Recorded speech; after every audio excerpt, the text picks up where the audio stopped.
여기 오신 분들은 이 강론을 말씀드릴 필요가 없는데 괜히 이걸 준비했다 싶은 생각이 들어요. 좀 열심히 하지 않은 분들을 상대로 해서 이게 그렇지 못한 우리 제속 프란스코 회원들을 상대로 해서 강론을 준비했는데 가만히 보니까 괜히 미안한 마음이 들어요. 그러다섯이 이 말씀을 좀 드릴 수밖에 없는 것이 오늘의 저의 처지입니다. 이해하고 들어주십시오. 오늘 복음에서 착한 종의 모습은 어떤 모습일까요? 제속 프란스칸으로서 우리에게 있어서 착한 종의 모습은 분명합니다. 서약에 충실한 종의 모습에는 이론의 여지가 없습니다. 하지만 이 단순하고 명확한 성실한 종의 모습을 실천하는 것이 왜 이렇게 힘들고 불가능하게만 느껴질까요? 아주 유명한 주일학교 예화가 하나 있습니다. 주일학교 아이들이 다음 주일날 소풍을 가기로 했습니다.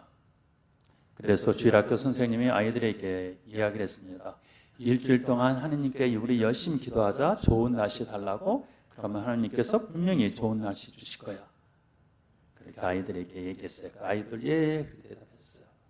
근데 다음 주일이 됐는데 그만 비가 오기 시작합니다. 물럭물럭하고 비가 올지 안 올지 막 그래요. 그래도 아이들은 주일학교에 다 나왔습니다. 그리고 재미있게 출발하려고 하는데 비가 오기 시작했습니다. 그러나 그 행사는 준비되었던 것이고, 그래서 선생님들은 아이들을 데리고 그 모임 장소까지 가면 비를 피할 수 있으니 글로 가서 거기서 우리 재미있게 놀이를 하자 하고 아이들을 독려해서 가기 시작했습니다. 그래서 아이들은 준비해온 우산을 다 펴갖고 우산을 쓰고 갔어요. 근데 한 아이만 울고 서 있는 거예요. 그래서 이 조사 선생님이 너는 우산을 갖고지 않았구나. 그러면서 내 우산 같이 쓰면 돼 하면서 우산 속으로 그 아이를 초대했어요. 그러자 아이가 얘기합니다. 우리 기도했잖아요. 이게 우리 신앙의 어떤 이중성을 그대로 보여주는 모습입니다. 우리는 기도함과 동시에 세속적인 생각들과 가치들을 함께 추구해요. 이것을 저는 신앙의 이중성이라는 표현으로서 이야기합니다. 우리는 신앙의 이중성의 무방비한 모습으로 살아갑니다. 언제부터인지 우리는 이 신앙의 이중성을 다양한 것을 받아들이면서 그저 우리는 약합니다. 도와주세요라는 기도로 만족하고 살아가는 것 같습니다. 성당에서의 마음과 우리 제속 프란스코 형제체 안에서의 우리들의 마음과 우리가 바깥에서 지내는 우리들의 마음이 어쩌면 이렇게 큰 차이가 있는데도 불구하고 그 부끄러움을 모르고 살아갑니다.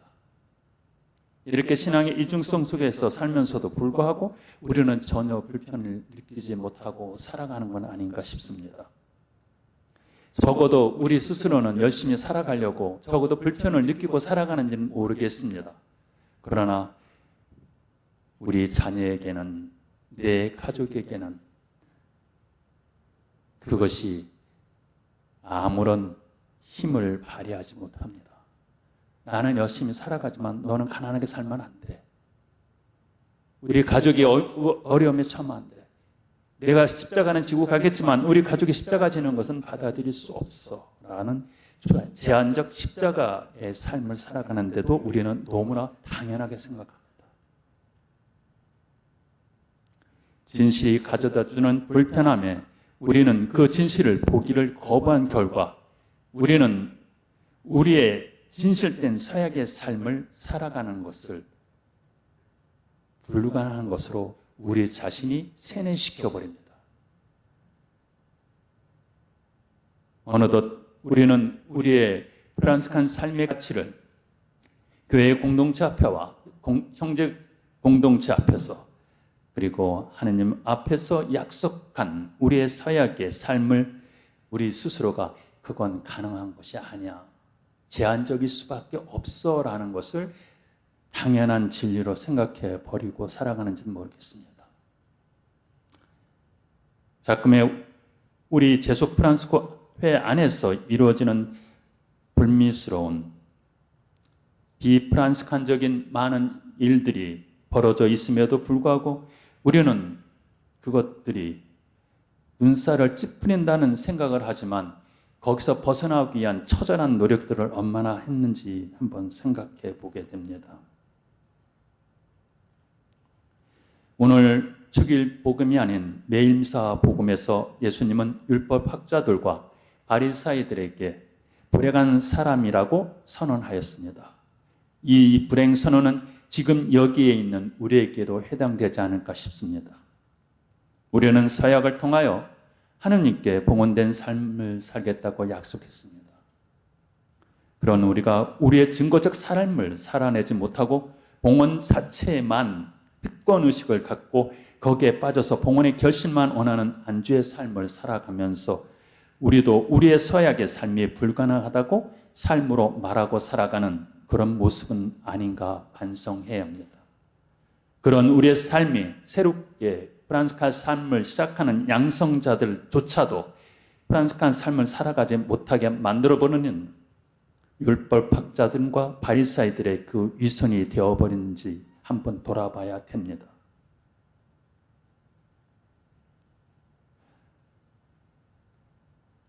누구나 다 부끄러운 일이 있듯이 저도 부끄러운 일이 하나 생각됩니다. 오랫동안 대북 관련된 일을 하다 보니까 대통령상이라는 과분한 상을 받은 일이 있었습니다. 저희 후원의 봉사자들 그리고 주위 사람들로부터 축하 인사를 받으면서 겉으로는 겸손의 모습을 보이려고 노력했지만 사실 내심 기분이 좋음을 감출 수는 어려웠습니다. 그중 아주 가까운 지인 우리 제속 프란스 회원이 저에게 저와 같은 평신도라면 몰라도 신부님이 그리 겸손하지 못하면 우리는 어떻게 하라는 것입니까? 라는 농담조의 핀잔을 주었습니다. 그 후 이 충고는 저에게 기쁜 묵상거리가 되었습니다. 능력 있는 사람, 열심히 봉사하는 사람 등 세상의 가치로 우리의 삶을 바라볼 때 우리는 우리를 봉헌한 사람으로서 프란스칸 가치를 당연히 드러내는 삶을 살아감에도 명예라는 교만에 빠지게 됩니다. 세상의 가치로 우리의 삶을 평가하고 판단하는 이 과정들 속에서 그만 세상 사람들의 평가를 우리는 눈을 켜고 바라보게 됩니다. 그래서 교만이 자리 잡게 되고 그 교만은 칭찬을 받을 때 더욱 교만스럽게 명예를 찾게 되고 그런 칭찬이 없을 때 서운합니다. 그리고 무언가 나에게 불편을 준다고 나를 모욕했다고 생각까지 하게 됩니다.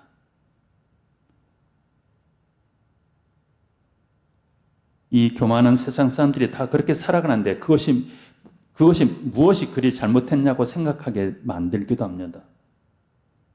이 생각은 진실된 삶을 살아가는 우리 여정에서 만나야 할 불편함을 회피하는 가운데 우리는 좁은 문으로 들어가는 불편한 것으로만 생각하기 시작합니다. 이 불편함은 자꾸 회피하다 보면 우리는 우리 스스로 프란스칸 삶이 불가능하다고 생각되어 가는 것입니다. 물론 우리는 아직까지도 입으로는 우리는 프란스칸이라고 고백합니다.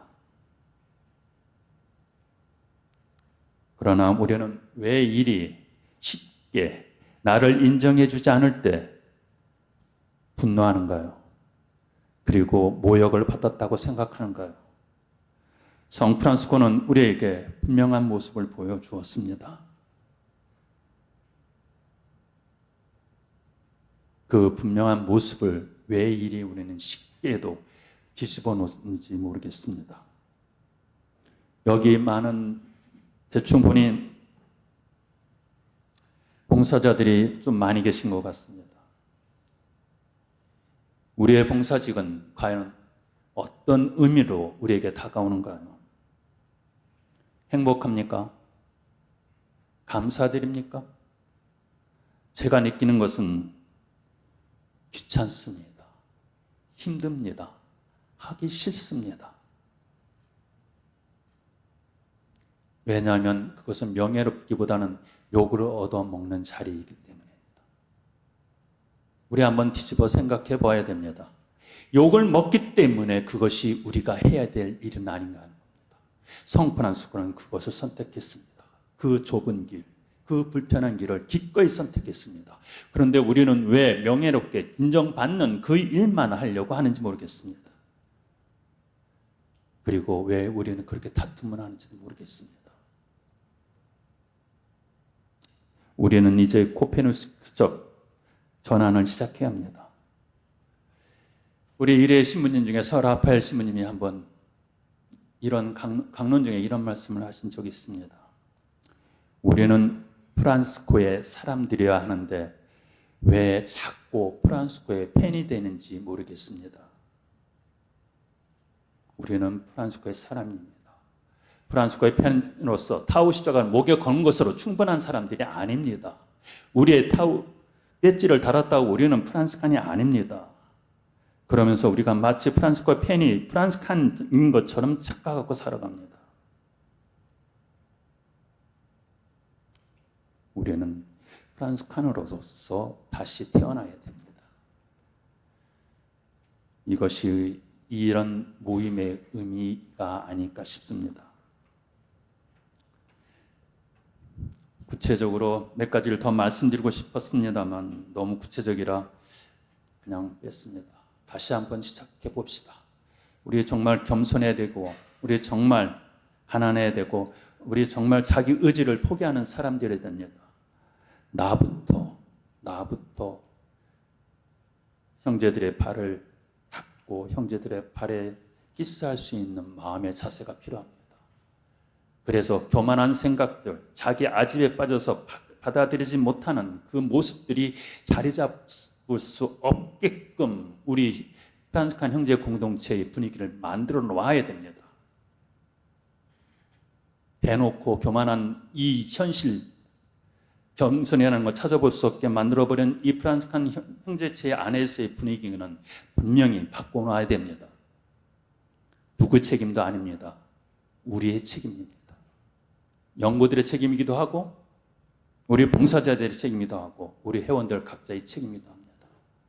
다시 시작해야 됩니다.